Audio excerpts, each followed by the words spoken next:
Neatkārtošu tos argumentus, ko minēja Vīksnes kundze un Lauris Lisbovskis, bet klausoties Veselības ministrijas parlamentārās sekretāras uzstāšanos, ka mēs dzirdam frāzes, ka mēs analizēsim, kad ir jāievēro budžeta iespējas, ka mēs pārbaudīsim, kur kāda programma nav, līdzekļi nav apgūti, ļoti iespējams var būt, apropriācijā nāksim kaut ko pārskatīt, būsim ļoti rūpīgi un atbildīgi.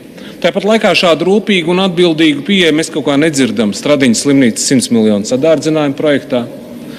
Mēs nedzirdam IT iepirkumu projektos un to sadārdzinājumos. Mēs šādu rūpīgu un gādīgu un detalizētu pieeju absolūti neredzam, nedzirdam Rail Baltica kontekstā, Air Baltica norakstīto 10 miljonu kontekstā. Bet, kad mums ir jāpalīdz pirmā tipa diabēta pacientiem, tad mēs kļūstam ārkārtīgi rūpīgi, atbildīgi un raugamies no budžeta iespējām.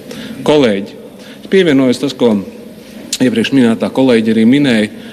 Šis lēmuma projekts paredz uzdevumu ministra kabinetam ar 1. janvāri nākt skaidru plānu, un lai šis risinājums būtu pirmā tipa diabēta pacientiem. Pirmā tipa diabēta pacientiem. Cilvēki, kuri, es domāju, tā mūsu klātesošie kolēģi, kuru ģimenes locekļi vai pašiem vai ģimenes locekļiem ir nācies vai aizvien saskarās šo problēmu, ļoti labi zina, ko tas nozīmē. Mēs varam reāli paglābt cilvēku dzīvības. Aicinu atbalstīt. Paldies!